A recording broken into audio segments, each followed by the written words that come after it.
Capital One Financial Corp. NYSE, COF, stock fell 5.32%, as on July 22, 11:44, 8 a.m. Coordinated Universal Time -4, source, Google Finance, after the company reported second quarter earnings that missed analysts' forecasts and revenue that fell short of expectations. The company's bottom line came in at $1.95 billion compared with $3.45 billion in last year's second quarter. Common Equity Tier 1 capital ratio under Basel III standardized approach was of 12.1% at June 30, 2022.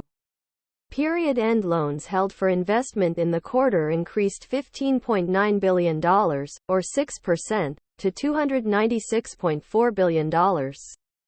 Credit card period-end loans increased $6.9 billion, or 6%, to $120.9 billion. Domestic card period-end loans increased $7 billion, or 6%, to $115 billion. Consumer banking period-end loans increased $1.2 billion, or 1%, to $81.5 billion. Auto period-end loans increased $1.3 billion, or 2%, to $79.9 billion.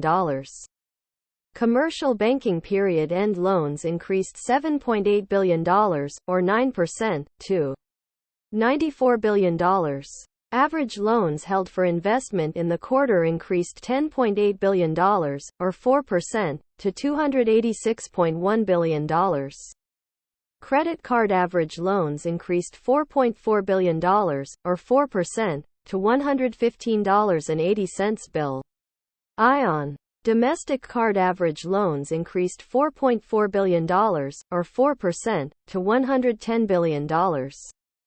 Consumer banking average loans increased $2.3 billion, or 3%, to $81 billion.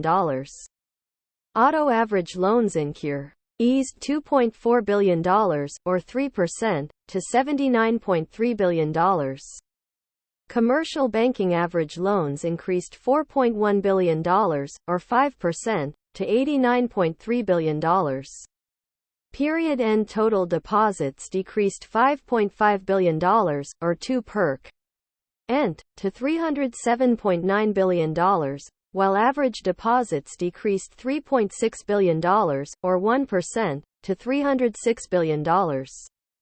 Interest-bearing deposits rate paid increased 12 basis points to 0.44%.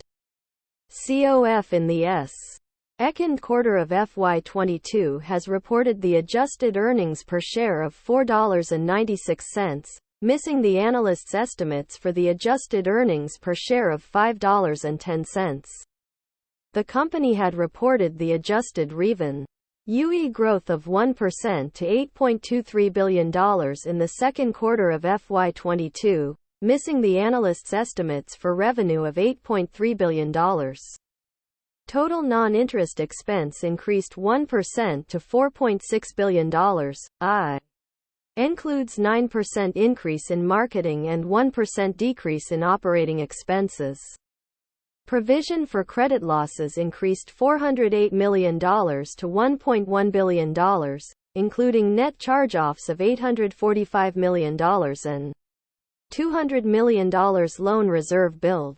Net interest margin was of 6.54%, an increase of 5 basis points.